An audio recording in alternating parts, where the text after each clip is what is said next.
Tá indo, Carlos? Carlos! Boa noite a todos. Oi, professor, já estamos aí no programa. Boa noite a todos. Gente... Já fez a introdução? Isso, tá ótimo, professor. Por probleminhas técnicos, a gente atrasou um pouco. Eu peço desculpa a todos, tá? E boa noite de sábado, boa noite de conhecimento com o professor Walter de Andrade, Projeto Iniciação. Boa noite, é com você, Gilberto. Olá, boa noite, sejam bem-vindos. Estamos ao vivo aqui nesse programa de número 120, nesse sábado à noite. A gente atrasou aí alguns minutinhos, mas estamos aqui, né? Sempre atrasamos, mas nós chegamos. Eu acho que deve estar um pouquinho de delay, professor, no som.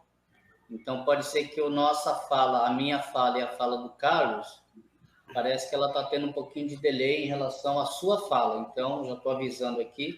Pode ser que tenha um pequeno atraso, mas a gente vai se comunicando. Estamos aqui online. Então, bem-vindo a todos. Boa noite, professor. Boa noite. Estão me ouvindo? Estamos ouvindo, professor.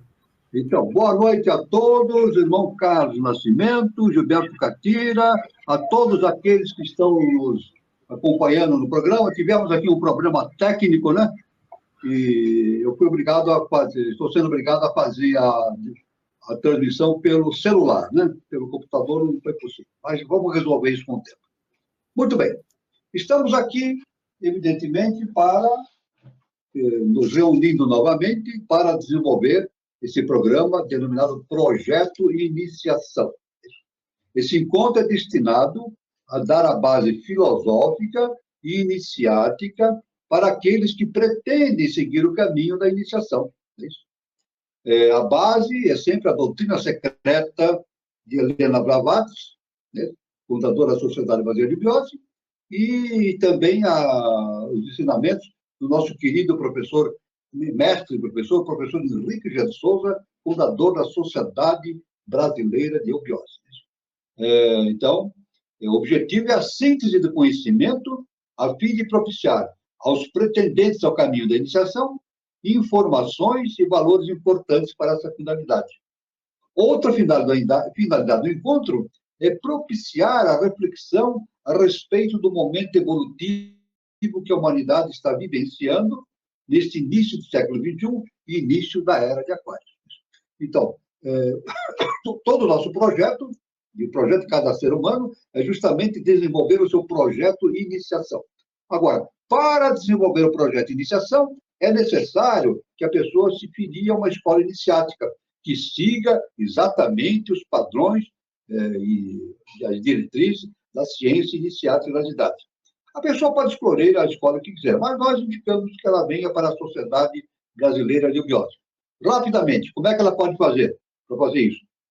É só entrar, usar um instrumento de busca da internet, procurar por lá, Sociedade Brasileira de Eubiose, vai aparecer o site, e ela então vai encontrar no site os departamentos do Brasil e do exterior. Então, ela tem que entrar em contato com um dos departamentos e marcar o início do seu curso. O primeiro grau é o grau peregrino. Esse ano já não dá mais, somente em janeiro do ano que vem. Mas ela pode marcar, então, o início do seu curso, né? Que é justamente o grau peregrino. Depois são mais 4 graus subsequentes, totalizando 5, e totalizando esses 5 graus, a pessoa tem o direito e a oportunidade de tornar-se membro efetivo da Sociedade Brasileira de Eubiose. Aí está, então, este convite que nós fazemos a todos, né, para justamente desenvolver o projeto Iniciação. Muito bem. Então, nós vamos seguir aqui o nosso trabalho de estudo do caminho da ciência iniciada das idades, e queremos dizer, vamos inicialmente aqui começar vamos ver aqui um assunto muito importante denominado Sattva.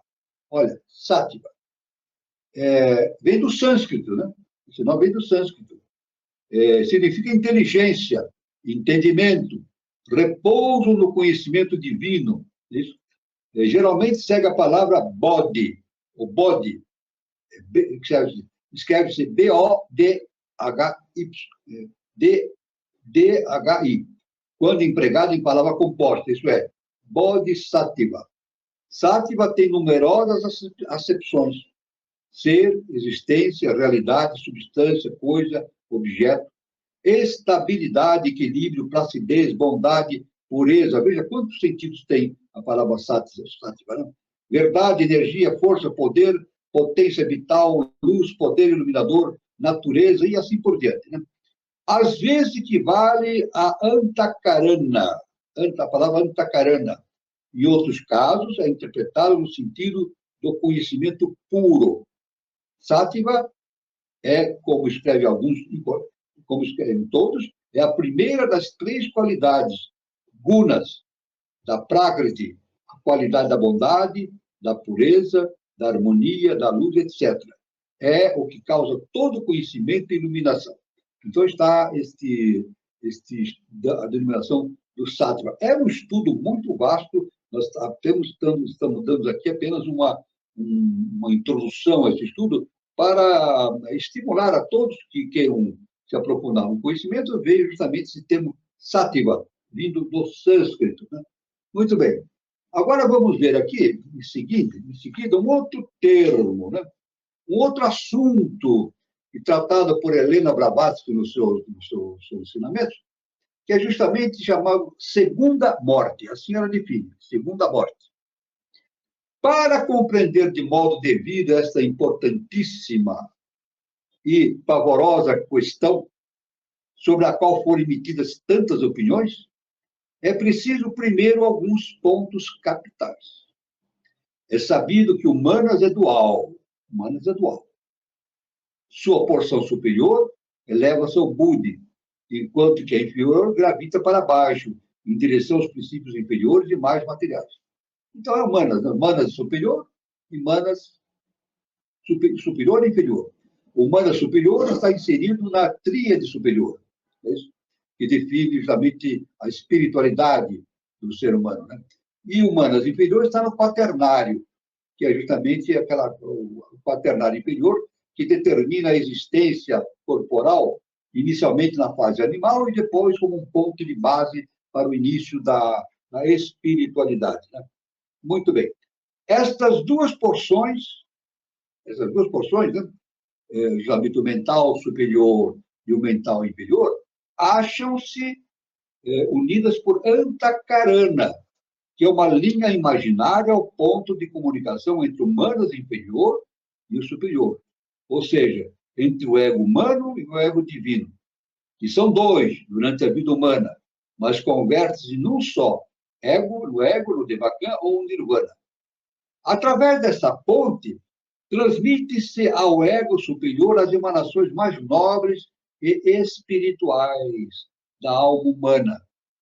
Pessoal, as únicas que sobrevivem apenas enxertando ali solidamente o ego pessoal da mônada verdadeira, árvore da vida eterna, e fundindo-se com a natureza moral, com o ego divino, que é o ego pessoal, adquire imortalidade. Então, existe o quaternário inferior, a tríade superior, e aí definindo manas inferior, que está no quaternário inferior, mana superior, que é a mente, né? Está na tríade superior. Do contrário, a alma câmica humana, que é câmica, a parte emocional, né? A alma pessoal de um ser homem humano envelhecido e perverso, que nunca teve outros pensamentos, senão os relacionados com o eu animal, não tendo com a morte do corpo nada a transmitir para o ego superior, nem coisa alguma acrescentar à soma das experiências colhidas em encarnações passadas, esta alma pessoal, encontrando estragada a ponte que une manas inferior com superior, fica separada do ego e condenada a sobreviver como entidade isolada, como Kamarupa, casca vazia ou criatura sem alma. Então, aí, justamente, como nós falamos, Kamarupa é aquele que perdeu o contato com a tríade superior. A tríade superior se evade, vai embora e fica somente o quaternário. Isso é um Kamarupa. Ele não é um ser humano. Ele pode estar encarnado num corpo físico, com aparência humana, mas não é um ser humano. A tendência dele é ser submetido, e é submetido pela lei cósmica, a uma degradação das dimensões. Então, da quarta dimensão, ele passa para a terceira, depois para a segunda, primeira dimensão, depois passa para a zero dimensão. A zero dimensão, então, isso que sobra do Kamarupa é jogado na Lua, que é dirigida pelo terceiro Deus, terceiro Senhor. E lá, então, é claro que há uma reciclagem, nós não sabemos exatamente como acontece, só os mestres sabem, né? Uma reciclagem para o fundamento de novos processos evolutivos. Por quê? Nada se cria, nada se perde, tudo se transforma. Né? Muito bem. Então, essa casca vazia sem alma e essa separação é para sempre. Né? A menos que, mediante um supremo e definitivo esforço, o homem consiga estabelecer novamente a ponte de comunicação entre o ego inferior e o ego superior. É possível sim, que durante esse processo de afastamento da tríade superior, aquilo que está se transformando em Kamarupa consiga reverter o processo. Isso não é impossível, é possível sim. Através de um esforço muito grande, essa consciência consegue reverter o processo e reiniciar, continuar com o seu processo evolutivo. Mas quando isso não acontece, então, essa consciência, que já não é mais a consciência humana, torna-se um Kamarupa e passa para uma degradação dimensional até a zero dimensão. Muito bem. Então, aí vemos então que a expressão segunda morte aplica-se a várias mortes pelas quais devem passar os princípios durante a sua encarnação. Assim temos, primeira morte do corpo físico, a morte do corpo físico, primeiramente. A segunda morte da alma animal, ou manas inferior, no Kamaloka. Depois vem a terceira morte, a morte do Linga Sharira astral, que segue aquela do corpo e consiste na desintegração e desaparecimento completo de suas partículas astrais. E, por último, a quarta fase é a morte metafísica do eu superior, o imortal, cada vez mais, que cai na matéria ou se encarna em nova personalidade. Então, quando o indivíduo desencarna, ele pode permanecer no mundo vital, no mundo astral, no mundo mental, por muitos séculos, né? Dependendo do seu karma e da manutenção da sua afinidade com esses planos, né? Mas a tendência normal é que esses corpos se desintegrem também, esses corpos hiperfísicos, e a consciência volte novamente para o eu humano superior, que é geralmente o corpo causal. Depois de um certo tempo, então, ocorre o processo da reencarnação. Do corpo causal, o karma determina que tipo de corpos que servirão de veículo para essa nova consciência estar se reencarnando. Né?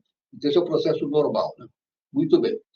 Porém, esotericamente, a segunda morte é a morte da alma, isto é, sua separação do eu superior na Terra durante a vida de uma pessoa. Aí, justamente, a formação do Kamarupa. Né? Isso é uma verdadeira morte, embora com possibilidade de ressurreição. Pode haver possibilidade de ressurreição, mas dependendo do esforço que essa entidade Kamarupa fizer para se reintegrar novamente no processo evolutivo, né? Que não deixa marca de uma pessoa, deixando-a, porém, moralmente como um cadáver vivo. Então, o Kamarupa é assim, ele pode estar num corpo vivo, parece um ser humano, mas não é um ser humano. Ele é um Kamarupa, ele não tem a consciência humana. A tendência é se degradar. Toda pessoa irrevogavelmente materialista é um homem morto, um autômato vivo, por maior que seja a sua potência cerebral. Nos casos de segunda morte, o manas inferior entronizado no Kamarupa vai se aniquilando gradualmente.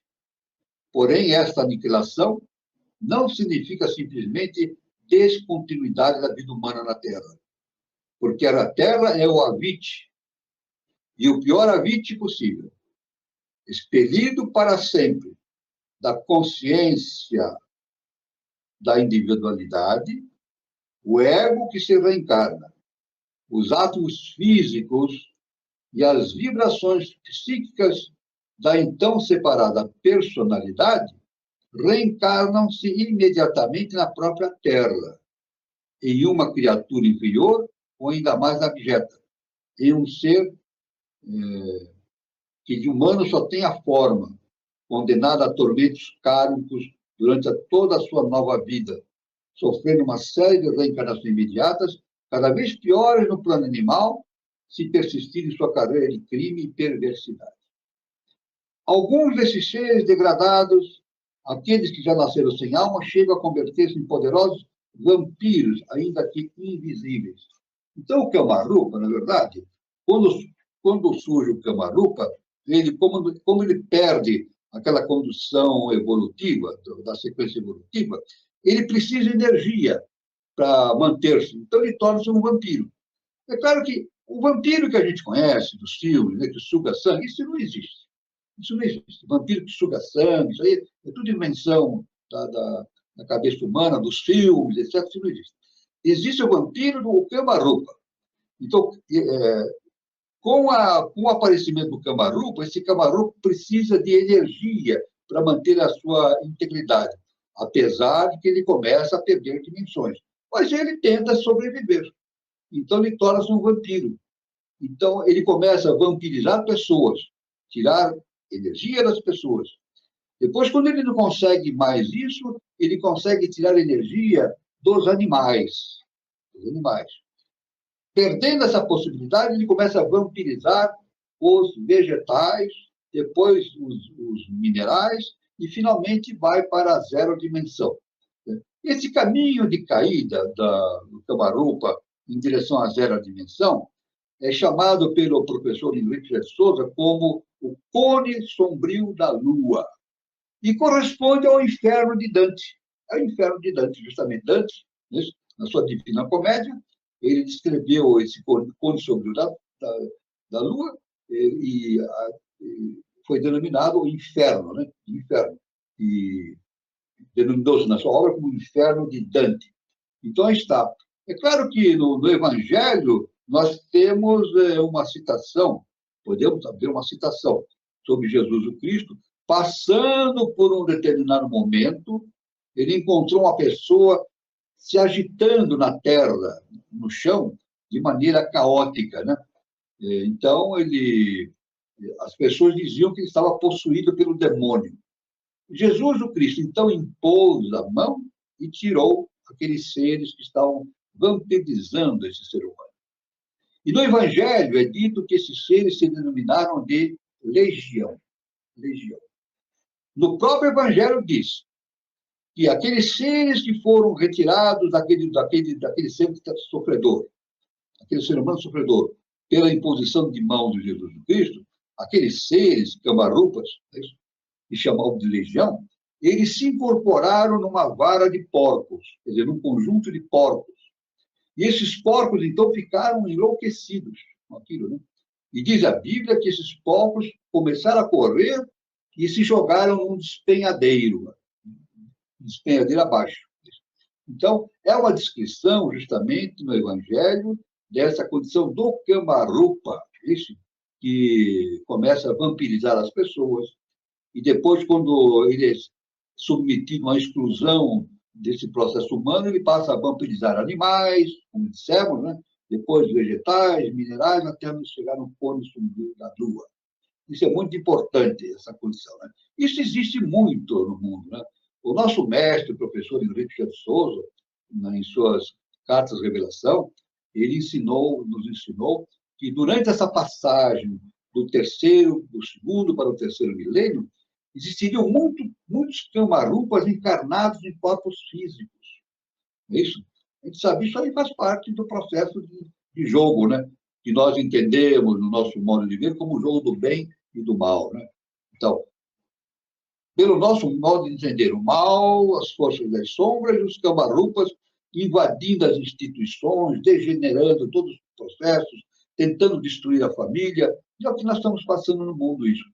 Não sou eu quem falo, o nosso mestre, o professor Henrique José de Souza, nos ensinou que a Terra passaria por esse momento. E é um momento decisivo para o planeta Terra, porque nós estamos caminhando para a quinta dimensão. Estamos deixando a quarta dimensão e a terceira dimensão e passando para a quinta dimensão. A Terra vai estar passando por um processo de transformação interna, de maneira que nós vamos passar do mundo objetivo denso para o mundo vital. Futuramente, os seres que viverem na Terra, na quinta dimensão, estarão vivendo no mundo vital. A Terra vai passar por enormes transformações, conforme os ensinamentos que nós temos na eubiose, né? A Terra vai passar, durante esse período, por enormes transformações. Ela vai aumentar de tamanho, ela vai incorporar, segundo os relatos que nós temos na eubiose, a Terra vai incorporar a Lua, também incorporar Marte, e incorporar um planetóide chamado Ceres, que gravita entre Marte e Saturno, no cinturão de asteroides. Então, a Terra vai sofrer enormes cataclismas e transformações. Mas isso não vai afetar em nada aqueles seres que estiverem na quinta dimensão, porque isso vai acontecer na terceira dimensão, né? No mundo físico denso. Mas não vai atingir a quinta dimensão. Então, tudo vai acontecer. Quem estiver vivendo na quinta dimensão vai continuar vivendo normalmente no seu processo evolutivo, mas a Terra, fisicamente, vai passar por enormes transformações. Eu não tenho informações das revelações do porquê que isso vai acontecer. Realmente, eu confesso que eu não tenho informações a esse respeito. Por que a Terra vai sofrer essas transformações? É claro que essas transformações fazem parte do processo de transformação do sistema solar. A Terra é um ser que tem consciência, né? Você vê? A Terra é um ser que tem consciência, porque, como a HPB nos ensinou, tudo que existe no universo tem consciência, no seu nível de consciência, né? Então, a consciência da Terra, onde os seres humanos estão vivendo, aqui você vai passar para a quinta dimensão, o mundo vital, e isso tem uma enorme importância planetária no sistema solar e galáctica. Uma importância galáctica. Veja que importância, hein? Esse processo que está ocorrendo na Terra e vai transformá-la num ambiente de quinta dimensão, tem uma importância solar, no sistema solar, e tem uma importância galáctica, da Via Láctea, né? E, evidentemente, uma importância galáctica universal. Porque tudo está sintetizado num único só processo evolutivo. Tudo que acontece com um átomo, qualquer partícula atômica, isso se reflete no universo todo. Porque vivemos o quê? A unidade. Tudo é todos somos todos um. Então, tudo que acontece na Terra ou em qualquer partícula no universo reflete no universo todo. Veja só a importância do que está acontecendo com a Terra, né? E nós devemos ficarmos alertas. Eu sempre na internet dou mensagem a esse respeito, porque eu acho importante a gente ter esse conhecimento. E, aliás, nesses últimos tempos, 2 anos, 3 anos, 4 anos, estão produzindo muitos vídeos estão sendo produzidos na internet falando justamente da quinta dimensão. Isso não se tocava nesse assunto. Não se tocava nesse assunto. Agora, nesses últimos anos, que está-se muitos vídeos de várias referências falando justamente sobre a quinta dimensão e como isso vai ocorrer no planeta Terra, né? Então, isso é muito importante, né? Claro que nesse projeto de evolução para a quinta dimensão, vai acontecer aquilo que o nosso mestre, excelso mestre Jesus, o Cristo, falou a respeito da separação do joio do trigo. Vai haver uma separação. Quem estiver em condições da quinta dimensão, fica no planeta Terra, na quinta dimensão. Quem não estiver em condição, vai ser jogado para planetas, vai reencarnar em planetas mais primitivos. Isso, terceira e quarta dimensão. Isso acontece, não é um castigo de Deus para aqueles que não tiverem em condições. Não. é uma oportunidade para recomeçar o seu processo evolutivo, porque Deus, como Jesus, o Cristo nos informou, Deus age através da grande lei universal, que é o amor e o perdão. O perdão sempre existe. A lei cósmica, justa e perfeita, sempre perdoa, a não ser que o indivíduo, como já falamos, cometa crimes abomináveis e se afaste da tríade superior, transformando-se num cama-roupa. Aí não tem jeito, né? Então, aí é uma separação, mas o cama-roupa vai se dissolver na zero dimensão e aquilo que sobrar vai ter uma continuidade do processo evolutivo no universo, coisas que não sabemos exatamente como ocorrem, né? Só os grandes mestres sabem, né? Então, isso é muito importante, todo esse conhecimento, né? Todo esse conhecimento. Muito bem. Então, vamos ver aqui uma outra importante informação que nós temos da ciência inicial das idades, que é justamente a seidade. Olha, seidade, termo criado pelos teósofos para expressar mais exatamente o significado essencial da intraduzível palavra sat. Sat é a manifestação. Né? A manifestação da seidade, então, ela expressa essencialmente a intraduzível palavra sat. Esta palavra sânscrita não significa ser, porque pressupõe um sentimento ou alguma consciência de existência. Porém, como o termo sat aplica-se unicamente ao princípio absoluto, à presença universal, desconhecida e sempre incognoscível, que o panteísmo filosófico postula no cosmos, denominando-o de base radical do cosmos, e o próprio cosmos, a palavra ser não era adequada para expressá-lo. Então, na verdade, seidade é um neologismo. Seidade é um neologismo criado por HPB. Né? Ela afirma que o próprio imanifestado, né, que é aquele ser, se é que nós podemos chamar de ser, aquela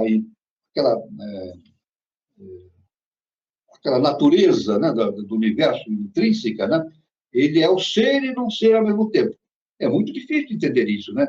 Ser e não ser ao mesmo tempo. Então, a HPB, ela introduziu esse termo para definir o imanifestado. É a seidade, é o neologismo. Tanto que vocês podem procurar no dicionário, pela internet pode ser feito isso. Né? Se nós formos num dicionário de português e colocar seidade, isso no dicionário vai aparecer assim, palavra não encontrada. Ser e não ser, a gente pode ver a definição, mas seidade não existe no dicionário. Claro que não existe nem no dicionário em português, nem no inglês ou em qualquer língua. Né? Então, aqui, de fato, a palavra sat não é sequer a entidade incompreensível, como a traduzem alguns orientalistas. Uma vez que não é uma entidade, nem também uma não entidade, mas ambas de uma só vez. Lá na antiguidade, na Índia, eles chamavam esse ser de aquilo. E daí o Biose a gente tem essa informação, né? A seidade, essa natureza suprema do universo, é denominada desde a antiguidade da Índia como aquilo. E nos escritos da Eubiose e outros fontes de estudo, né, é citado que, naqueles tempos imemoriais, né, os alunos perguntavam para os mestres: mestre, o que é o aquilo? Então, o mestre respondia assim: aquilo é aquilo. Então, a resposta que ele dava: aquilo é aquilo. E não tem definição. De fato, então, a palavra sáter não é sequer uma entidade incompreensível. O ser e não ser é uma coisa só, ao mesmo tempo. É, segundo se disse, seidade absoluta, não ser. O todo único, sem segundo, indiviso e indivisível, a raiz na natureza, visível e invisível, objetiva e subjetiva, que deve ser percebida através da mais elevada intuição espiritual, porém e jamais deve ser plenamente compreendida. Interessante que a gente sabe que o todo, né, o imanifestado, ele manifesta a pluralidade das coisas que existem no universo. Ele manifesta a diversidade, a pluralidade, mas não se divide. Ele não se divide. Essa natureza superior, ela não se divide. Ela fica una em todos os segmentos. Em qualquer partícula que nós verifiquemos no universo, um átomo, um elétron, etc., né, existe o todo. O todo está contido ali. Então, por isso que Jesus no Evangelho, ele falou, ele se expressou da seguinte forma: vós sois deuses. Ou seja, nós temos o todo dentro de nós. E entender esse todo é fundamental para o processo, justamente, que nós chamamos de projeto de iniciação. Né? O projeto de iniciação é justamente o autoconhecimento, o entendimento desse todo, dessa unidade que existe dentro de nós. Isso é muito importante, então, essa visão da seidade, porque não existe essa discussão, não existe, eu nunca vi em corrente alguma a discussão sobre esse assunto. Somente na teosofia e, evidentemente, decorrência neubiótica que se faz menção a respeito desse assunto. Mas é um assunto extremamente importante. Um outro assunto também extremamente importante que nós vamos abordar agora também é o chamado selo de Salomão. Selo de Salomão. É o duplo triângulo entrelaçado simbólico adotado pela sociedade teosófica e por muitos teósofos. Então, são dois triângulos entrelaçados, formando uma estrela de 6 pontas. Né? Formando uma estrela de 6 pontas. A tríade superior era um triângulo. O quaternário inferior, ele é expresso por um quaternário, mas pode ser reduzido a um triângulo também, né? Porque a parte física densa, na verdade, é o físico, mas tem o vital, que tem 4, são 7 subplanos. Né? A gente pode, então, converter, teoricamente, ao quaternário inferior numa tríade inferior. E o selo de Salomão é justamente quando há uma conexão entre esses dois triângulos, formando uma estrela, né? Que é chamado de selo de Salomão. É chamado o símbolo do adepto, né? O símbolo do adepto. O porquê chamar-se de selo de Salomão é um mistério, a não ser pelo fato de ter chegado à Europa, procedente do Irã, onde há tantas histórias a respeito desse personagem mítico e do selo mágico utilizado pelas pessoas daquele país para pegar os djinns e aprisioná-los em garrafas velhas. Assim diz o mito, né? A mitologia. Né? Muito bem. Porém, este selo ou duplo triângulo é designado na Índia também pelo nome de signo de Vishnu. Olha só, signo de Vishnu. E pode ser visto em todas as casas de todas as aldeias como um talismã contra o mal. Então, eles consideram que esse símbolo do selo de Salomão tem um poder enorme contra o mal, porque é justamente o símbolo do adepto, né? Simboliza o símbolo do adepto. O triângulo era sagrado e usado como símbolo religioso no Extremo Oriente, alguns séculos antes de Pitágoras tê-lo proclamado a primeira das figuras geométricas, bem como a mais misteriosa de todas. Então, Pitágoras teve um trabalho muito grande a respeito do triângulo. Né? É encontrado na pirâmide, no obelisco, está cheio de significado oculto. E o de 6 pontas é o Helfa. A direção que um triângulo indica determina seu significado. Se está voltado para cima, significa o elemento masculino, o fogo divino. Se voltado para baixo, o elemento feminino e as águas da matéria. Se para cima, mas com um risco ou uma barra que cruza a ponta, significa o ar e a luz astral. Se para baixo, com um risco ou uma barra, a terra ou matéria grosseira. Quando um sacerdote cristão grego, ao abençoar, junto o polegar e o indicador e o médio, faz simplesmente o símbolo mágico, através do poder do triângulo da trindade. Né? Aí está, né? O duplo triângulo significa as 6 direções do espaço.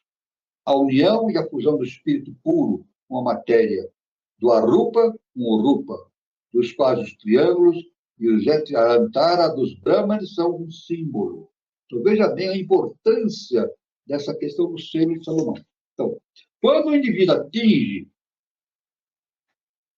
a condição de adepto, então ele atinge justamente o que esse selo de Salomão indica, que é o signo do adeptado. Isso, o indivíduo, ele atinge a possibilidade de ter uma consciência superior, não humana, mas super-humana. E ele pode, inclusive, peregrinar pelo Akasha. Ele tem essa possibilidade de investigar todos os registros akáshicos. É uma coisa fantástica, né? E a gente sabe que um adepto, um adepto, tendo ele como o seu símbolo, selo de Salomão, ele não precisa mais ler coisa alguma, ouvir coisa alguma, ou fazer qualquer coisa. Ele tem tudo dentro de si mesmo. Quer dizer, quando não, adepto ele tem tudo dentro de si mesmo. Nós temos tudo dentro de nós mesmos, mas não conseguimos enxergar. Quando o ser humano torna-se adepto, ele consegue enxergar toda a divindade de Deus dentro de si mesmo, né? E liberta-se da sua personalidade, né? Por isso que Jesus afirmou: conhecereis a verdade e a verdade vos libertará. Quem conhece a verdade, conhece o Deus que existe dentro de si. E liberta do quê? Liberta de si mesmo, da sua personalidade, né? Então, é um assunto de enorme importância. É claro que esse assunto da união dos 2 triângulos, formando o selo de Salomão, também é um assunto muito extenso. Um assunto, realmente, aqui nós estamos dando apenas um sumário, uma síntese desse conhecimento para evidentemente, termos assuntos para a gente estudar, que é muito importante. Muito bem. Um outro termo também que a HPB explora, e isso tem também enorme importância, é o que chamado Semana Santa. Olha só, Semana Santa. É a grande época do ano cristão. A grande época do ano cristão é a Semana Santa. Você sabe disso, né? Todo o ofício do Sábado Santo é de uma beleza verdadeiramente ideal e de uma filosofia profunda. Não posso reproduzi-lo aqui como gostaria, diz um autor, porém convido a todos aqueles que se ocupam com o estudo das religiões a segui-lo com o livro na mão e o espírito aberto. Se guardo na memória a recordação das grandes cerimônias védicas, as encontrarão aqui inteiras, em meio às orações, que lhes recordarão os mais belos cantos dos nossos antepassados ários. Ali verão as portas eternas do recinto sagrado, por onde há de passar o Rei glorioso, o fogo divino e a vida que jazem ainda no cálice Samudra sob a figura misteriosa, sob a figura de Jonas, a luz indefectível do Pai, o Espírito penetrando na pia batismal como uma virtude misteriosa, o fogo nascendo pela fricção do pedernal, que no Ocidente substitui os aranes, em seguida o círio, grande símbolo pascal.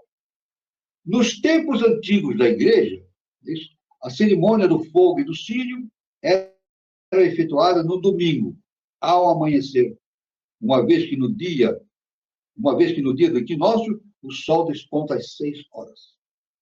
O fogo, excitado pela fricção, serve para acender o círio pascual. O diácono, o sacerdote, vestido de branco, toma uma haste em cuja extremidade superior há 3 castiçais, que representam os 3 fogos do recinto védico. Os acende um após o outro com o fogo novo, dizendo a cada vez: a luz do Cristo. Veja bem o cerimonial que existe, realmente, relativamente, já desde os tempos primários da Igreja Católica, relacionados com a Semana Santa. Em seguida, o sacerdote acende o círio pascal, a vela pascal, no qual a cera substitui a manteiga do sacrifício, a mãe abelha, a vaca dos hindus. Por último, surge o Cristo, sob o seu verdadeiro nome de Agnus, que pode muito bem ser Agni, sob a forma latina. Recita-se, então, a seguinte oração, em que se encontra exposta a mística de todo o rito pascual. Ó noite verdadeiramente feliz, que despojou os egípcios e enriqueceu os hebreus. Noite em que as coisas celestes se associam às coisas terrestres e as divinas às humanas.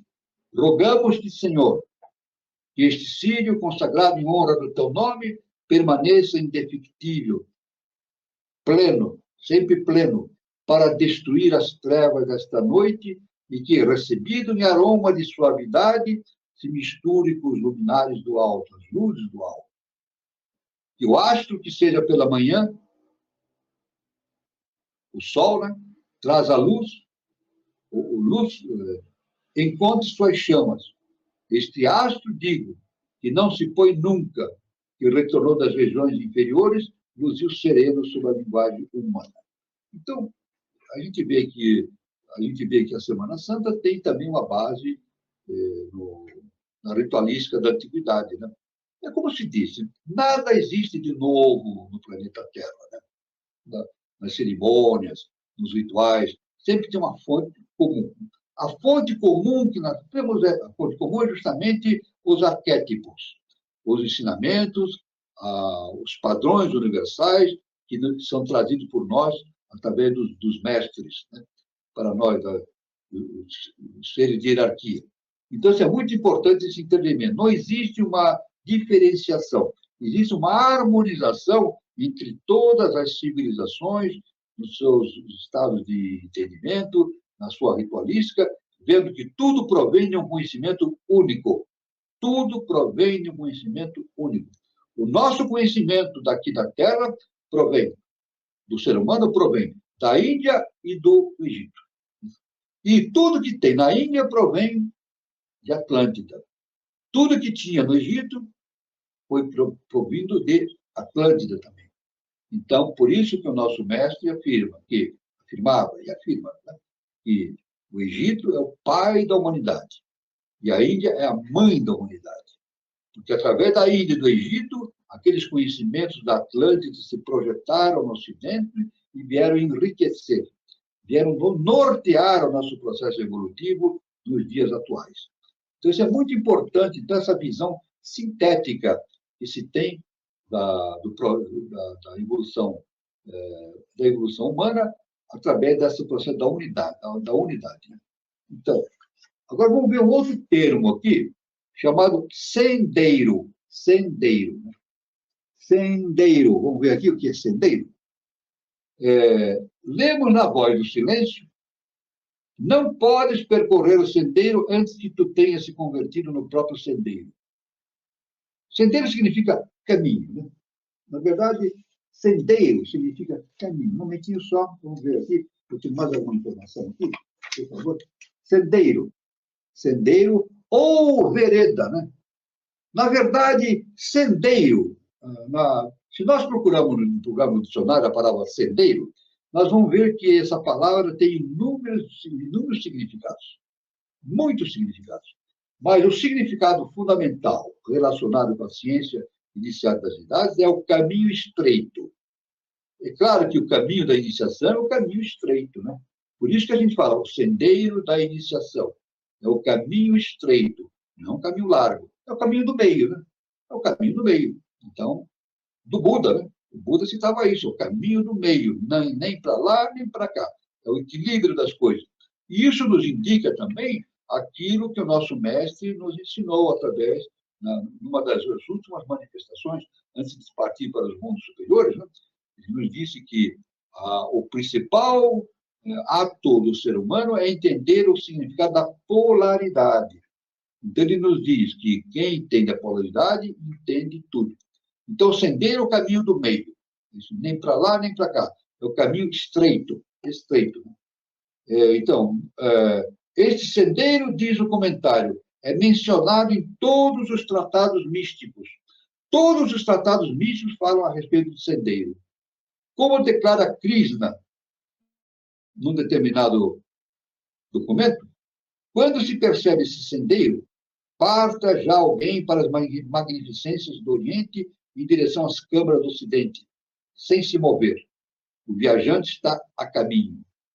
Então, quando ele está no sendeiro, está a caminho da sua realização espiritual. Neste sendeiro, a qualquer lugar que a pessoa se dirige, aquele lugar converte no próprio eu de alguém. Tu és o sendeiro, diz ao adepto guru, e esse último diz ao discípulo depois da iniciação. Eu sou o caminho e a vida, disse outro mestre, Jesus.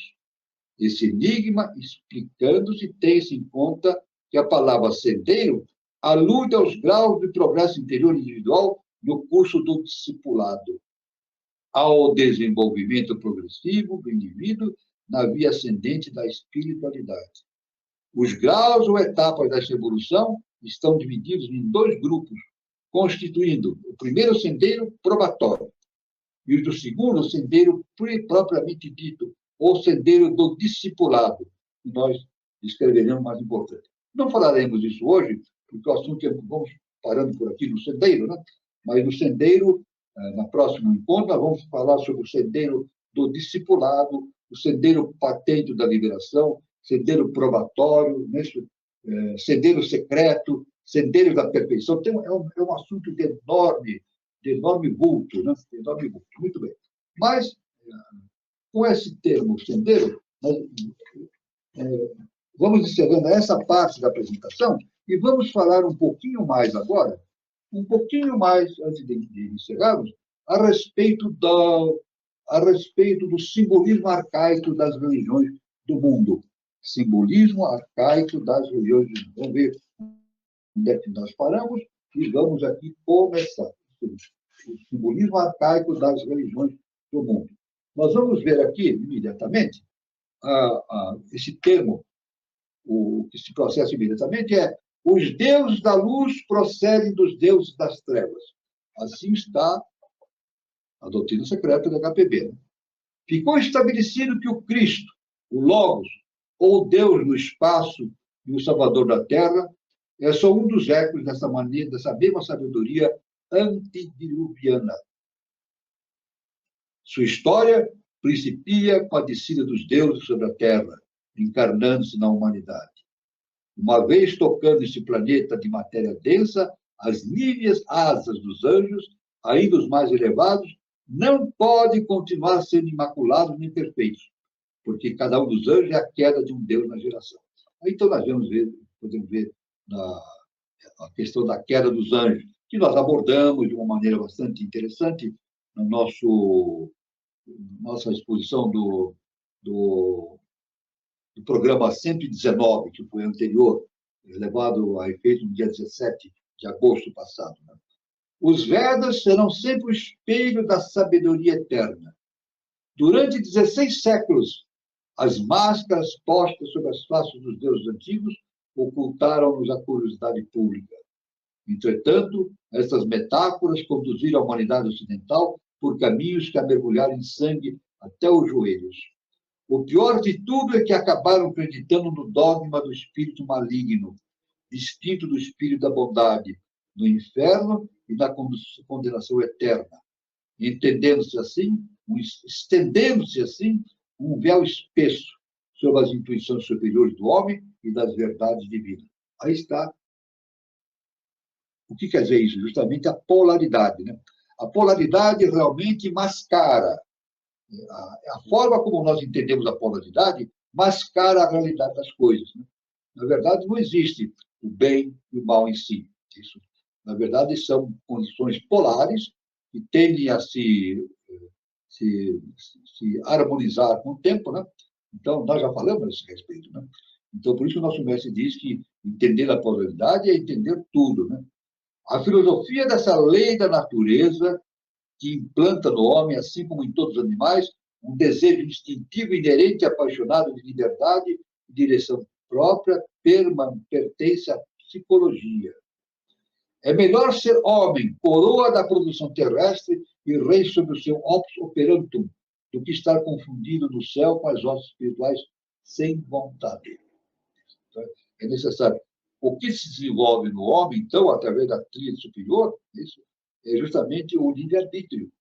O livre-arbítrio não é desenvolvido pela simples a doação da trilha superior. É um processo de desenvolvimento interno do indivíduo para que ele escolha seus próprios caminhos.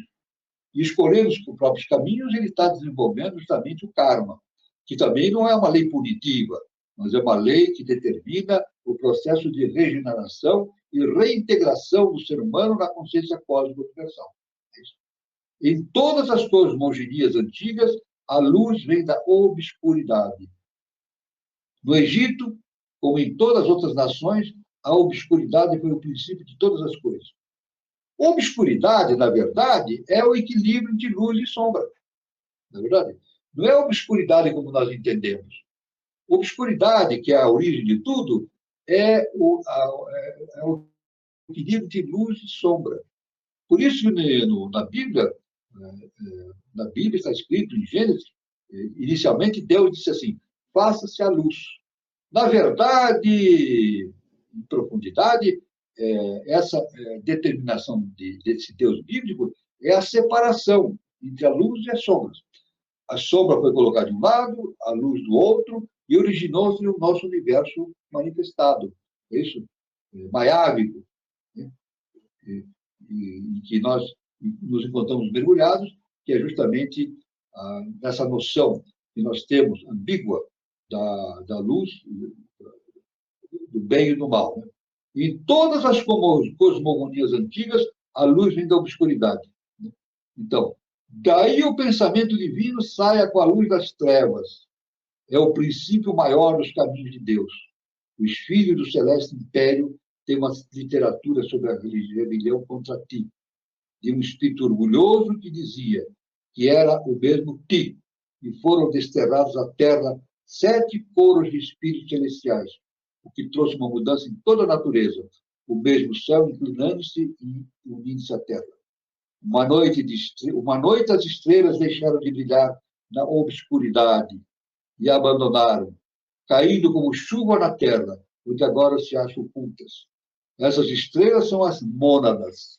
Essas estrelas que caíram são as mônadas. Não as mônadas não caíram, elas emitiram de si projeções de direção do mundo físico denso. As cosmogonias da atividade têm o Senhor da Chama e sua Virgem Celestial, com pequenos espíritos que a ajudam e servem assim como espíritos grandes para lutar contra os inimigos de outros deuses. Então, a queda dos anjos, atribuída simplesmente à encarnação dos anjos que tinham atravessado os 7 círculos e se encontra no Zoar, isso. Finalizando é isso, né? Se encontra no Zoar, então, isso aí, o que nós estamos falando, está significando essa ligação que existe entre o imanifestado e o manifestado, de maneira geral, é denominado como a queda dos anjos também. A queda dos anjos significa a descida dos arquétipos do mundo superior para o mundo inferior. É isso?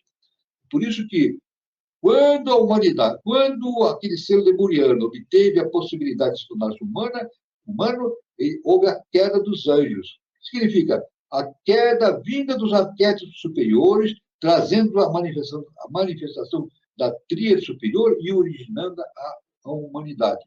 Então, nós devemos entender justamente essa ligação que existe entre o mundo denso e o mundo hiperfísico.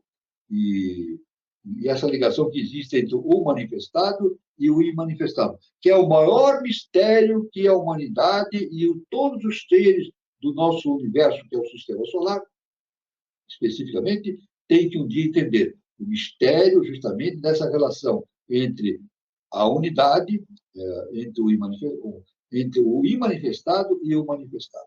Muito bem.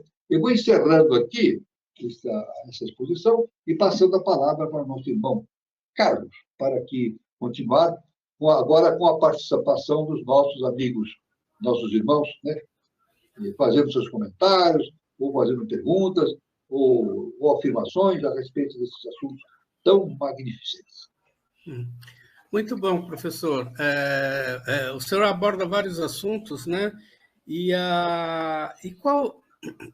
E como o senhor começou a falar de Sattva, Bodhisattva, e depois o senhor concluiu aí com anjos caídos, qual a diferença de um Bodhisattva e os anjos, professor?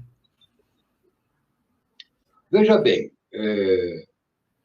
o Bodhisattva é justamente uma forma de manifestação, né,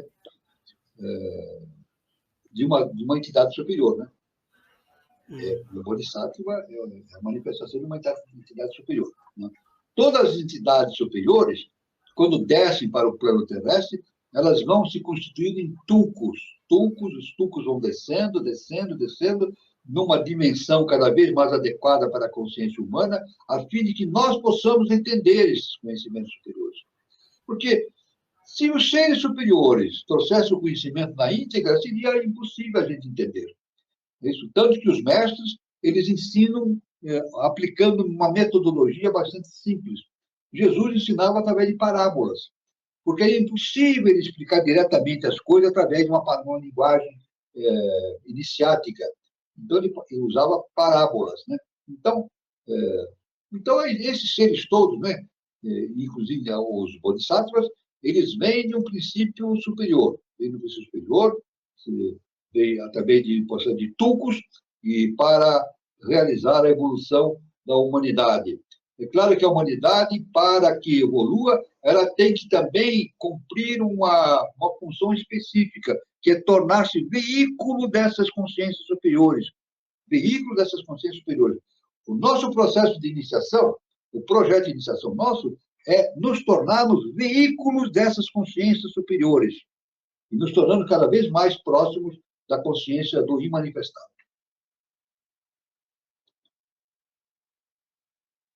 Muito bom. Gilberto, você tem alguma consideração a fazer? Oi, Carlos. Bom, vamos dar um recadinho aqui para o pessoal que está no chat, antes de passar aí para o professor novamente. Pedir a todos, né, que você pode deixar a sua pergunta aqui, ao vivo, ou pode mandar, deixar no próprio vídeo, aqui embaixo, né, se estiver assistindo esse vídeo depois gravado, que o professor ele responde aí a todos os questionamentos que são colocados, tá? Então, nós pedimos que você compartilhe esse conteúdo, mande aí para uma pessoa que você conheça, que goste, né, desse tipo de assunto, e tem bastante material aqui no canal. Hoje é o programa de número 120, apenas do projeto Iniciação. Então, ou seja, hoje nós fecharemos aí com 120 programas, todos com materiais aí do professor, né, que com a abordagem exclusiva do professor, comentários e autoria própria, né? Então, tem bastante informação para aqueles que gostam aí do tema. Então, a gente pede para que você dê um link, dê um like aqui no vídeo, né? Compartilhe, mande para pessoas. E se não for inscrito no canal ainda, a gente pede para que você se inscreva em nosso canal, ative ali o sininho das notificações. Sempre que tiver uma atividade nova, sempre que tiver um novo programa ou alguma coisa diferente acontecendo aqui no nosso canal, você já é avisado automaticamente, além do que também nos ajuda que essas ações de interação, elas nos qualifica, né?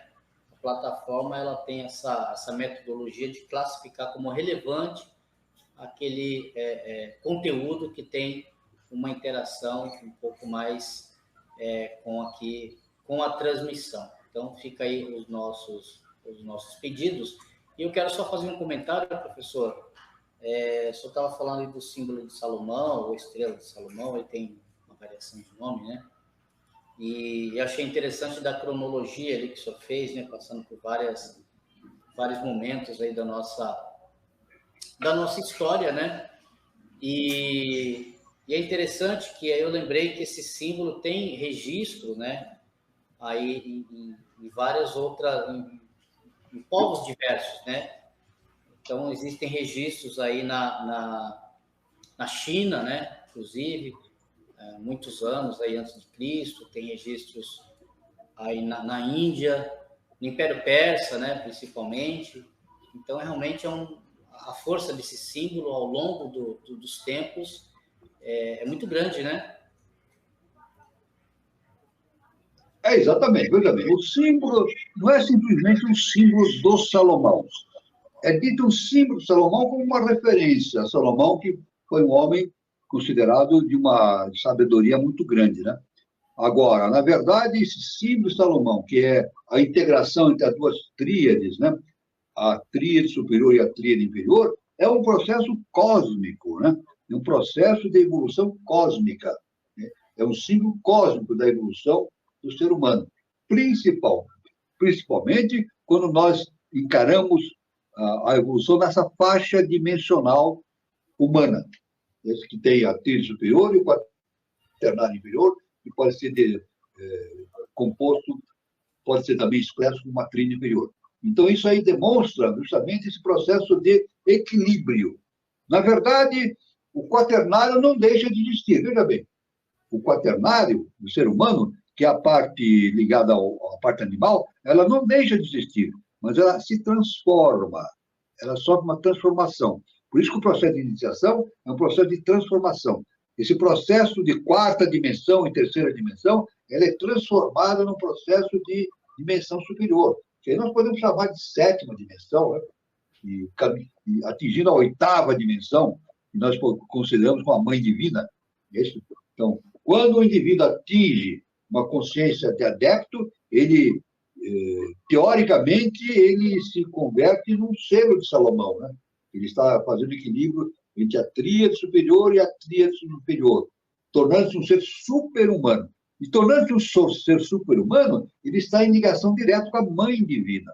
E o nosso mestre, o professor Henrique de Souza, nas suas cartas de revelação, ele sempre nos diz que o processo da iniciação é nos tornarmos cada vez mais próximos à Mãe Divina. Isso é um ensinamento do nosso mestre. O processo de iniciação é nos tornarmos cada vez mais próximos à Mãe Divina. A Mãe Divina, o que é? É o segundo trono. É o segundo trono, né? Que tem a luz azul. É verdade? Nos ligamos ao segundo trono. Então, quando o indivíduo torna-se um adepto, ele liga-se imediatamente com a Mãe Divina e nele se estabelece uma série de possibilidades não possíveis no campo humano. Inclusive, esse processo de acesso justamente aos registros, né, acásticos, né? Na eubiose, nos conhecimentos da eubiose, também nós temos que aquele que atinge o adeptado, ele pode viajar pelo nosso sistema solar inteiro. Olha só que importante. Ele pode viajar pelo nosso sistema solar inteiro. O nosso sistema solar, a gente admite que só tem vida na Terra. Não é assim. Tem vida orgânica na Terra. E nenhum outro planeta do sistema solar existe vida orgânica como a nossa, que nós estamos na faixa justamente que permite a existência dessa vida. Mas em todos os planetas existe vida espiritual. No Sol existe vida, né? Espiritual. Existem seres de enorme espiritualidade no Sol. É isso? Então, é claro que nós não temos informações sobre isso, mas em Júpiter, Saturno, deve existir seres de enorme espiritualidade também, nesse processo de evolução espiritual, que nós sabemos apenas numa faixa muito pequena. Na verdade, o nosso conhecimento iniciático é uma faixinha muito pequena. Nós estamos começando ainda como seres humanos a penetrar nesse conhecimento que é infinito, né? Então, mas é muito importante a gente ter esse conhecimento e seguir e ter essa noção que o caminho que nos leva aos estratos superiores, Jesus nos indica como a volta à casa do Pai, né? A reconstrução da unidade, o entendimento da unidade que existe dentro de nós, a reconstrução disso, isso é muito importante.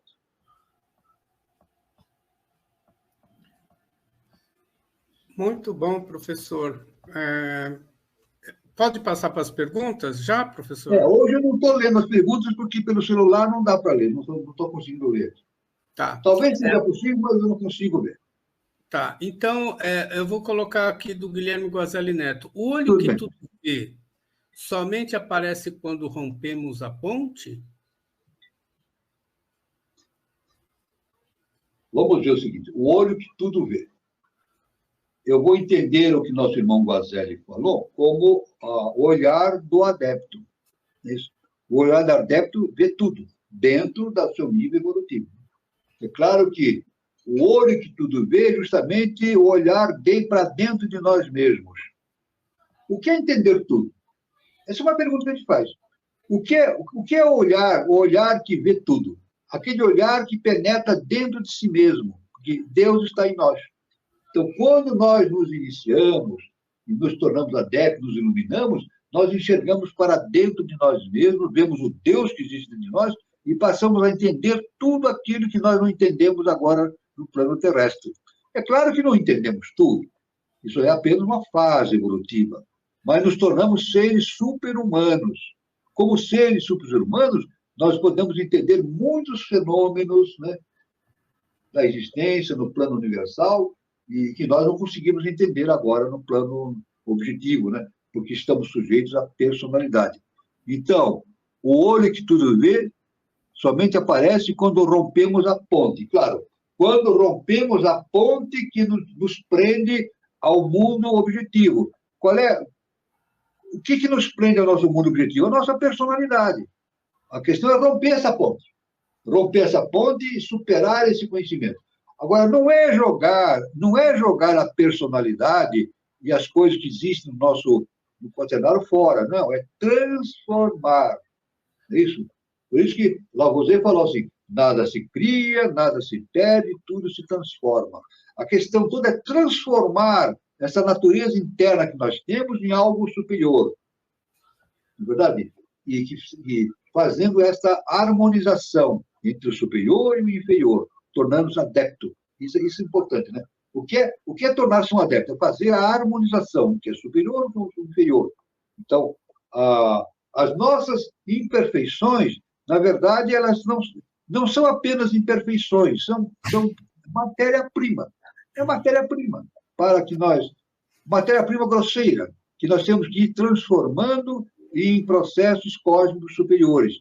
Então, aí sim, quando o indivíduo atinge a condição de adepto, ele torna-se o olho que tudo enxerga, né? Porque rompeu a ponte que o limitava no mundo físico dele. Muito bom. Agora eu tenho uma pergunta da Cíntia, né? Crochê by Cíntia.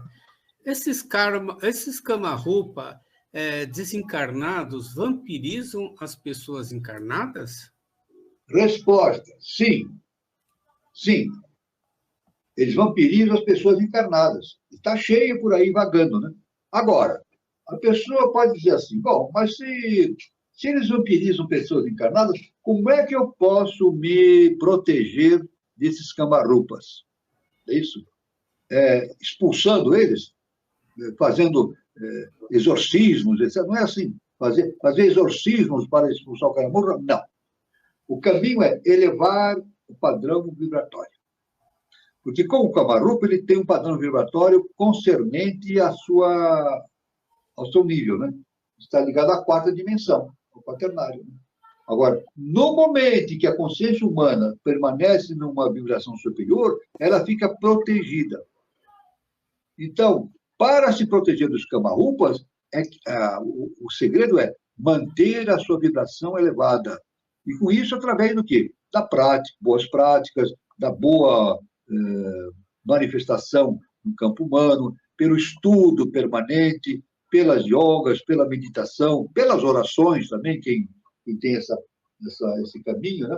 Então, mantendo essa vibração. E sempre, veja bem, sempre pensando no amor universal, amar o seu próximo, mantendo sempre essa dimensão de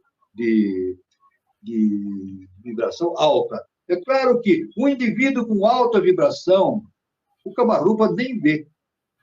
Vamos repetir? Um ser que vibra em alta vibração, O Camaruba nem vê, porque ele não tem condições de ver a pessoa. Ele não vê, ele não enxerga. Ele só enxerga aquilo que está em baixa vibração. E aquilo que está em baixa vibração, ele vai e vampiriza. O que ele faz na vampirização? Ele suga a energia do vampirizado, porque ele pretende manter-se vivo, manifesto nessa quarta dimensão. Então, a resposta é essa. Como os Kamarubas podem vampirizar as pessoas encarnadas, sim. E uma maneira de se proteger é o ser encarnado elevar a sua vibração e manter-se nessa vibração elevada sempre. Muito bom. O Guilherme Guazelli, ele pergunta o seguinte, professor: essas transformações seria uma preparação para a quinta? Deixa eu ver. Sim, essa transformação é uma preparação para a quinta dimensão. Nós estamos passando por um processo de transformação, nunca antes visto pela humanidade. Eu vou repetir. O processo de transformação que nós estamos passando nunca foi passado pela humanidade. Jesus falava o fim dos tempos. Essa maneira que ele dizia. Mas nós podemos ir além desse conhecimento, usando esse conhecimento, podemos dizer fim dos tempos e o início de uma nova era. Perfeito? Para aqueles que estão vibrando em direção da quinta dimensão, é o início de uma nova era. Para aqueles que estão na terceira e quarta dimensão, é fim dos tempos. Então, o que vai acontecer? Serão desviados, não reencarnam mais na Terra, e reencarnam em planetas mais primitivos. Então, para aqueles que não ficam mais na Terra, é o fim dos tempos na Terra. Para aqueles que ficam na Terra, na quinta dimensão, é o início de uma nova era. Então, isso nunca aconteceu no planeta Terra em toda a sua história. É um momento de enorme importância. E nós temos que estar sempre observando esses fatos para que estejamos sempre preparados para o que essas coisas todas. Para onde vamos, só Deus sabe. Ninguém sabe para quem vai, quem não vai. Isso aí só a lei do karma. Só Deus sabe o destino de cada um. Mas o destino de cada um vai ser para a sua regeneração.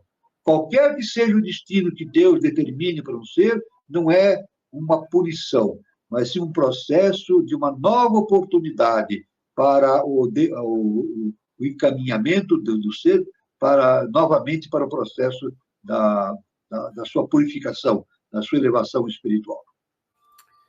Muito bom, professor. O Watson, ele pergunta, na obscuridade de uma forma de dormir em seu próprio sarcófago, o professor Henrique José de Souza deixou escrito sobre o Vale dos Deuses.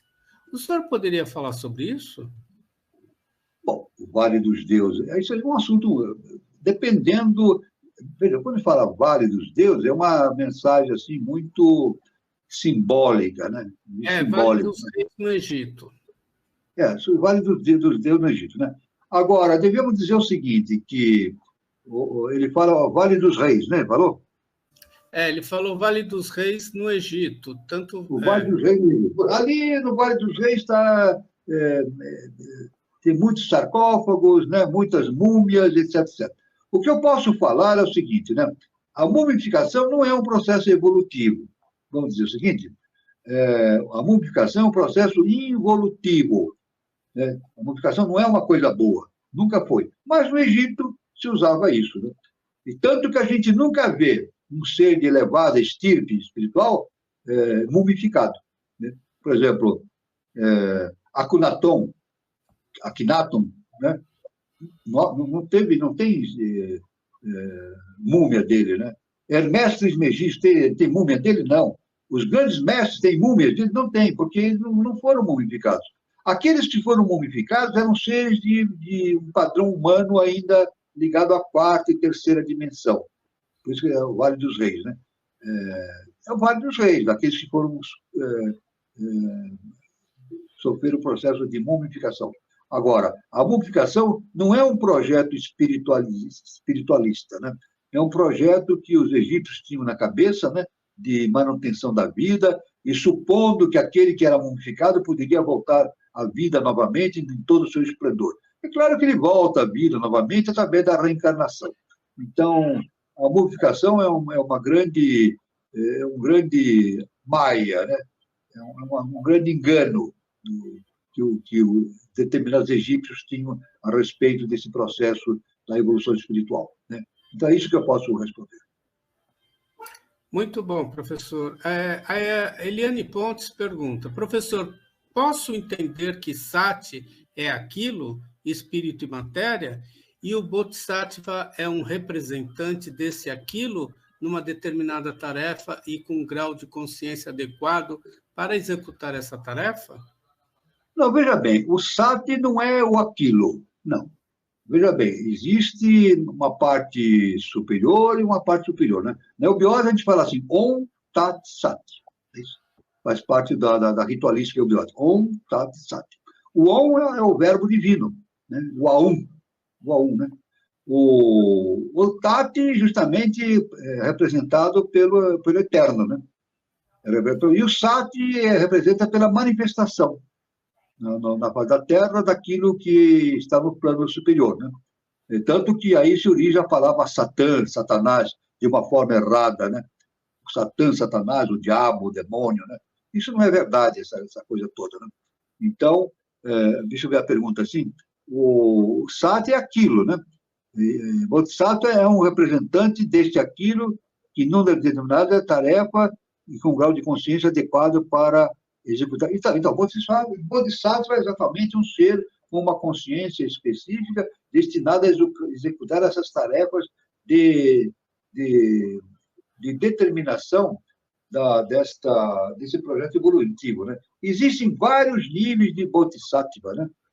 7 Bodhisattvas constituem um Buda, né? 7 Bodhisattvas acabam constituindo um Buda. O próprio Jesus Cristo é considerado como, nessa série de 7 Bodhisattvas, é considerado como o 5º Bodhisattva. Então, um Bodhisattva é realmente um ser, é um veículo da consciência cósmica. Ele vem trazer esse conhecimento para o ser humano a fim de propiciar a sua evolução cósmica. É isso. Então, essa é a noção que a gente pode ter através do Bodhisattva.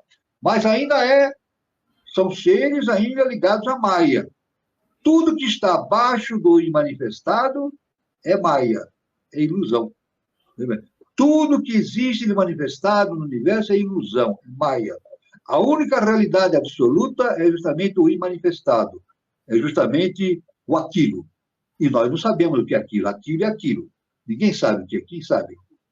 A própria HPB afirma que o grande mistério a ser desenvolvido é justamente entender essa relação entre o imanifestado e o manifestado. Nós não entendemos, não conseguimos, não podemos entender ainda no nosso estado de consciência. Mas à medida que nós vamos nos libertando da nossa personalidade, atingindo o adeptado, depois futuramente atingindo um nível de consciência super-humana, subdivina e divina, esse conhecimento dessa relação entre o imanifestado e o manifestado vai se clareando na nossa frente. Vai se clareando na nossa frente e nos dirigindo para o entendimento supremo. Qual é o entendimento supremo? Eu não sei. Eu não sei exatamente, eu não posso saber, né? Qual é o final desse entendimento supremo. Agora, eu sei que o caminho é esse. De todos os mestres nos dizem que o caminho é esse, o caminho da transformação interna. Isso é um conhecimento trazido pelos grandes mestres, que é necessário desenvolver esse procedimento, a transformação interna, o autoconhecimento, para que nós sigamos esse processo da evolução cósmica de maneira efetiva. É o que eu posso responder. Muito bom, professor. A Ana Cristina de Araújo, ela pergunta, no chakra cardíaco há o símbolo de Salomão? Interessante que esse é o chakra intermediário entre os demais. E o adepto tem o Vibhuti iluminado? Sim, claro que tem. O Vibhuti é justamente o chakra pendular, é como se fosse um pêndulo do chakra cardíaco, né? Então, quando o indivíduo torna-se um adepto, ele torna-se ele tem todo o Vibhuti iluminado, né? E o Vibhuti tem justamente 8 siddhis, 8 poderes, né? 8 poderes. O Vibhuti quem atinge o desenvolvimento do Vibhuti, ele pode desenvolver 8 poderes. Nós podemos, uma determinada hora, não vamos estudar agora aqui, porque escapa um pouco do assunto, né? 8 poderes. Então, isso aí é muito importante. É por isso que vem o nome Siddhartha, né? Esses 8 poderes são os 8 Siddhis. Siddhartha significa Siddha é Siddhi, né? E Artha, 8. Então, aquele que tem os 8 poderes. Então, Siddhartha é aquele que tem os 8 poderes. É um ser iluminado. Desenvolveu o seu chakra cardíaco plenamente, na sua plenitude, e, em consequência, desenvolveu o Vibhuti, que é o chakra pendular, que está abaixo do chakra cardíaco, né? Então, é isso que eu posso desenvolver, né? Então, no chakra cardíaco está ali simbolizado o selo de Salomão, exatamente, né? E o chakra cardíaco, ele está numa fase intermediária. Existem 3 superiores, 3 superiores. Então, o chakra cardíaco, a gente pode imaginar como é o ponto de iluminação do indivíduo, né? Quando o indivíduo se ilumina, né? Aliás, o nosso mestre diz que quando o indivíduo se ilumina, o chakra cardíaco, que tem uma cor amarela, ele passa a ter uma cor verde cana. Ele muda de cor também, uma verde cana, né? E além disso, em vez de ter 12 pétalas, o chakra cardíaco tem 12 pétalas, ele passa a ser constituído por 14 pétalas. Olha só, isso aí é um ensinamento do nosso mestre. De 12 pétalas, ele passa a ter 14 pétalas. Então, significa, realmente, a iniciação, a iluminação do indivíduo. É um assunto muito extenso, muito profundo e merece muita atenção nossa. Muito bom, professor. O Acácio de Luca, ele pergunta, professor Walter, um corpo santificado pela fé e boas obras pode não sofrer o processo de desintegração depois da morte, como em alguns santos e santas da Igreja? Bom, existem vários fatores ligados, é um processo muito difícil da gente examinar, né? A composição, a não decomposição dos corpos, né? Existem vários exemplos aí através. É um assunto muito difícil, né? Eu realmente nunca, eu vou ser bastante franco. Eu nunca vi na doutrina secreta ou nos ensinamentos do professor Henrique de Souza, ou em qualquer tratado de ciência iniciática, algo referente ao processo da não desintegração do corpo físico denso. Acredito que, no meu ponto de vista, é um processo físico orgânico, material, não é verdade? Por algum motivo, né? Nada acontece por acaso. Mas é claro que a consciência que vivia naquele corpo encarnado saiu dali, está em outro plano, ela não está presa ali, não está presa. Diferentemente do processo de mumificação. Veja bem, no processo de mumificação, eles mumificavam o corpo e faziam uma magia. Eles deixavam preso no corpo físico o corpo vital. Olha que coisa estranha. É uma coisa antievolutiva. Eles deixavam presos o corpo vital do reencarnado no corpo físico denso. Então, o indivíduo podia ficar milhares e milhares de anos preso ali. Isso é antievolutivo. Quer dizer, impossibilitava a libertação do indivíduo do plano maiávico, né? Então, eu não posso dar uma resposta a respeito da não desintegração dos corpos, porque não existe em nenhuma parte da ciência iniciática algo referente a isso, né? É claro que aí a ciência pode dar várias explicações, né? Como tem várias explicações, né? Inclusive, existem muitos elementos, né, que dizem que no nosso mundo físico denso, vulgar, né, que quando a pessoa toma muito medicamentos, toma medicamentos, esses medicamentos provocam a diminuição do processo de decomposição do corpo, né? São ideias que se tem na ciência. Mas na ciência iniciática, eu nunca encontrei um livro ou algo que fale especificamente sobre esse assunto. Mas a verdade é o seguinte, aquele que estava encarnado naquele corpo não está ali mais. Isso é verdade. Pode ser um santo ou não. Não é verdade? Não se pode imaginar que um santo, a sua consciência esteja ali presa naquele corpo. Não. A sua consciência foi embora. Os seus outros corpos se desintegraram. É isso com o tempo, né? O vital, o mental, o astral se desintegraram, ele voltou para o corpo causal. Isso, e pode até ter reencarnado novamente, ou encarnado como um ser de luz, né? Então, essa é a resposta que eu posso dar para a nossa irmã a respeito desse assunto muito difícil de ser entendido, incluindo na parte científica e na parte espiritual. Muito bom, professor. Eu vou passar para os recados, né? Chegamos no limite de horário.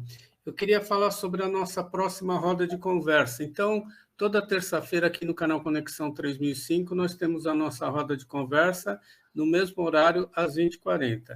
E nesta terça-feira, 27 de agosto de 2024, a nossa roda de conversa será sobre um livro, né? O livro do Arthur Alonso Novelli. Ele fala sobre a chave de Puskara.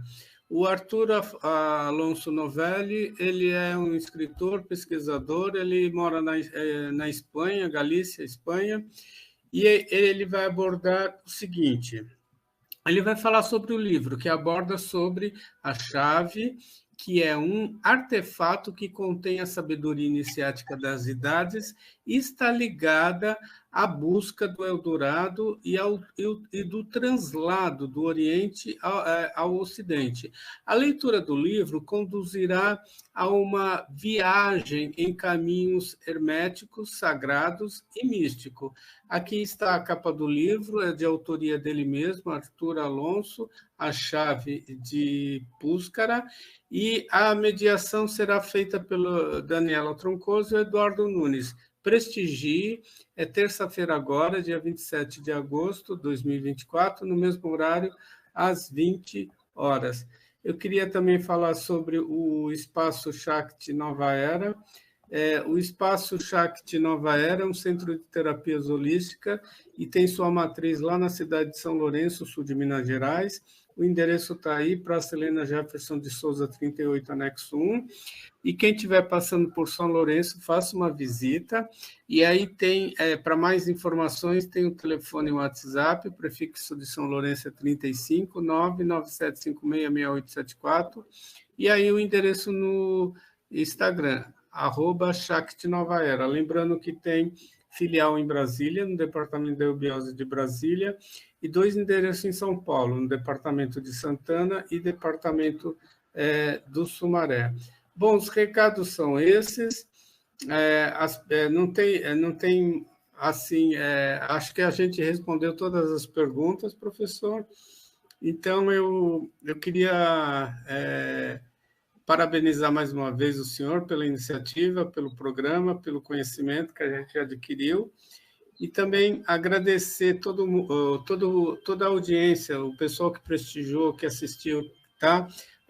Que fizeram perguntas e tudo mais.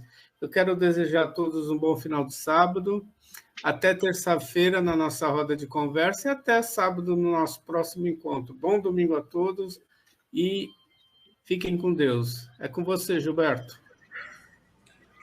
Isso aí, Carlos. Boa noite para todo mundo. Um bom restante de sábado, né? Ainda é cedo, ainda dá para aproveitar o sábado. Um bom domingo. E nos vemos aqui nos próximos programas, na terça-feira e no sábado, dando sequência aqui ao nosso 3005. Então é isso, um bom fim de semana para todo mundo. Boa noite, professor. Ô, professor, apareceu uma pergunta agora. Você quer fechar o programa com essa pergunta? Por que o Vamos lá. Sim. Por que o manifestado é ilusório, da Cíntia? Por que o manifestado é ilusório? Porque não tem a identificação do imanifestado, né? Tudo que acontece no mundo manifestado é ilusório porque está sujeito a transformações, a modificações, né? Seja em que nível for. Está sujeito... Ele não é definitivo, né? O processo evolutivo é a transformação. Agora, o eterno não está submetido a isso, pelo menos eu entendo dessa maneira. O eterno não é o ilusório, é a realidade em si, né? Uma realidade que eu desconheço e todos desconhecem. Não só eu somente desconheço. Todos os seres que estão no nosso sistema solar, com certeza. Não sei se tem alguém que entenda, né? A HPB não entrou nem o professor entrou nesse detalhe, porque é um assunto muito extenso, muito largo, né? Mas a verdade é que o que ela perguntou mesmo? Foi a pergunta novamente? Eu vou colocar aqui. Deixa eu ver se eu respondi tudo. Por que o manifestado é ilusório? É ilusório. Por que é ilusório? Porque é o manifestado. Tudo que é manifestado é ilusório, porque ele não tem uma identidade rígida, plena em si, né? Agora, o imanifestado, não. Ele é o ser e não ser. No manifestado pode ser ou pode não ser. A gente pode passar por isso e pode passar por aquilo. Existe a questão da polaridade, né? Questão da polaridade. No imanifestado, não. Existe o aquilo, o eterno, né? Por isso que o mestre chama do eterno. Não existe aquilo que é e não é ao mesmo tempo. Eu posso explicar isso? Eu não posso explicar isso. Está acima do meu conhecimento, muito acima, né? E uma quantidade enorme de consciência do universo não tem essa consciência. Então, é por isso que o manifestado é ilusório, porque ele não está naquela condição do aquilo, do tati, né? Daquilo que é e não é ao mesmo tempo. É isso aí, Cíntia. Tudo de bom. Professor, obrigado aí. O senhor pode finalizar, professor. Muito bem. Muito obrigado ao nosso irmão Gilberto Catira, nosso irmão Carlos Nascimento. Muito obrigado a todos os irmãos que estiveram aqui presentes na nossa reunião. Foi uma felicidade e uma riqueza muito grande. Isso, né? E voltamos aqui no sábado que vem, dia 31.